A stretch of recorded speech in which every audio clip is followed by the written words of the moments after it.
So we're here in Minnesota. We're here because we have this dinner planned out at Raag, Indian progressive cuisine restaurant. I'm so excited.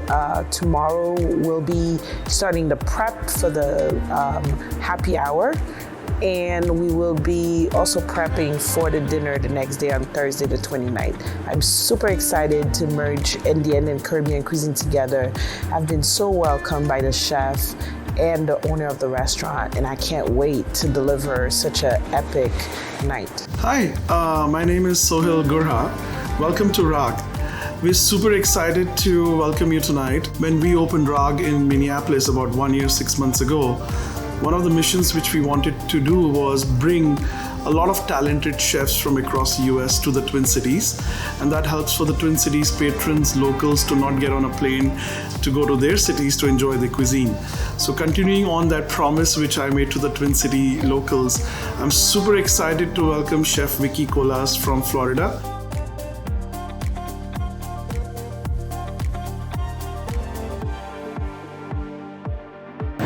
So I always get asked, what is Caribbean contemporary?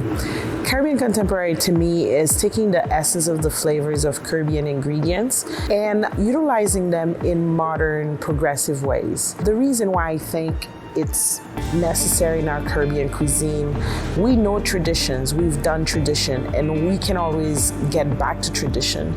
But Caribbean cuisine, just like music, just like anything else, need to progress. And being able to take those ingredients and transforming them differently as to what we did in the past is how the cuisine progressed.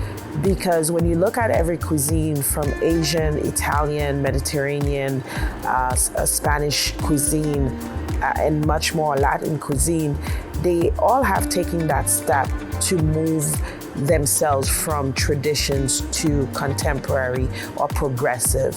And I think Caribbean cuisine is virgin that way. It's untouched that way. You are now finding a lot of chefs who are taking that stance. But 10, 15 years ago when I saw the need for it, no one was doing it. And now I think it's the time, because if you look at any cuisine right now on the platform, you will see that most of them have progressed, and Caribbean food has stayed a little bit behind into rustic, tradition, family. And I think we have room to grow, just like music. So as an artist who takes her art on the road, I think it's one of my duties to take Caribbean cuisine to the next level.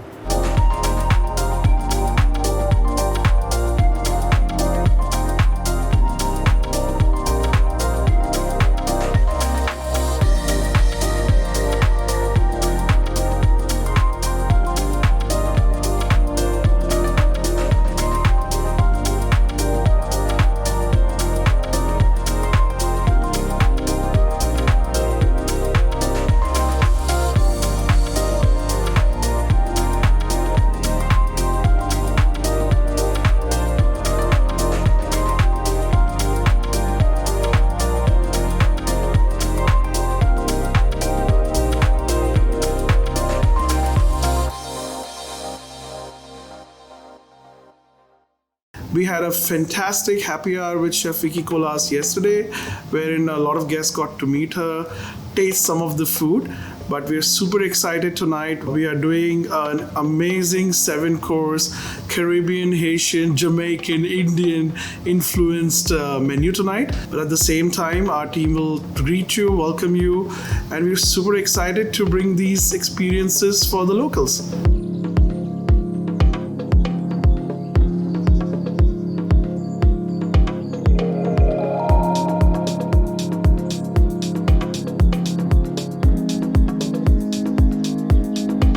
So for Raag's dinner, I decided to have something familiar to the guests would be a crab cake, but then we did a charred tomato coulis or chutney with that, and that brought the Indian culture to it.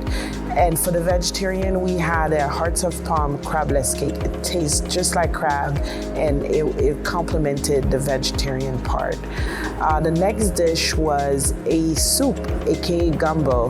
We did our Haitian gumbo, Georgia gumbo, which is a wild mushroom gumbo, and that most people don't know we have that in Haiti. That's our gift from West Africa and our link to the United States in New Orleans. So it's okra base, and we served it with rice. Normally in Haiti, we serve it with breadfruit mash called tom tom, which is also linked to West Africa, called fufu. The next dish was a shrimp and grits, or shrimp and cornmeal.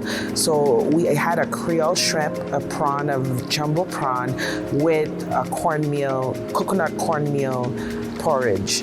From there, we moved on to a yuca and red snapper dish, which in the islands, we don't necessarily pair the dishes like this, but I had a grilled snapper with a mashed yuca and a little Creole dish, tomato charred corn succotash.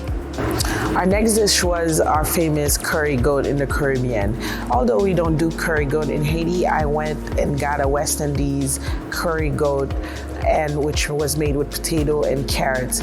Indians make a curry, but it's completely different. So I wanted to draw the attention to how different regions, we do different curries. So for the fourth course, we were planning to do a slow roasted short rib, but because of the demographic and what people want here, beef was not so much something that people wanted to eat, so we went with a lamb, and that was the Indian part, but we added some jerk barbecue sauce to it. So that kind of linked it up together, flavors of the Caribbean on that lamb with a roasted parsnip potato puree, which a lot of, in the Indian culture, they do have a roasted parsnip dish, so we just pureed it. One of my best sellers in my catering company. From there, from the lamb, we went to the dessert. The dessert was made with a fruit that we eat a lot in the Caribbean. We don't necessarily make desserts with the avocado, but I made a dessert with it. So it was a cardamom avocado mousse with a mango compote and a pistachio crumble. So that really touched on some Indian spices and Caribbean ingredient that we use. For the vegetarian, we made a coconut sweet potato pudding. And that is a dish that we don't necessarily make it vegan in Haiti because we do use a lot of milk and condensed milk in there, but because we're catering to a vegetarian crowd, we made it with coconut milk. So that pushed me to advance the cuisine and looking at certain typical recipes that I would have used, but how do I make it better to also reach a better mass that would enjoy the flavor profiles of the Caribbean cuisine. So the goal of my pop-ups is to go around the country or even outside of the country to show what Caribbean ingredients are all about and what our flavors mostly are all about. So taking that road trip to the Caribbean when you're in anywhere, Kansas City, Minnesota, Texas, and you're getting a little glimpse of what Caribbean food is all about, to me, that's the ultimate goal. And also promoting my Caribbean heritage through it. So I wanted to take the time to thank Chef Roshni first and foremost for recommending me to Sohail and recommending Sohail to me for us to collaborate together. That's awesome. I belong to a great group of sister chefs who look out for each other, and we tend to refer one another and work with one another to advance each of our culinary ideas.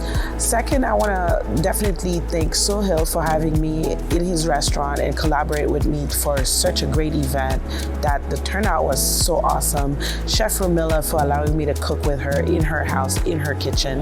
It's not very easy to cook in somebody's house, not knowing their ways, not knowing how they function, but adapting yourself to the staff, to everybody who was there who pulled together for that dinner. It wasn't just about me, it was about all of us collaboratively. We came together and produced such an amazing quality dinner. And to people from Minnesota from coming out and enjoying the experience. Without them, this dinner wouldn't have been successful, from the wait staff to the bar to the management to Sohail. Thank you so much for the hospitality. I had an awesome time and hope we'll have Caribbean Heritage Month again next year. And I'm looking forward to the journey.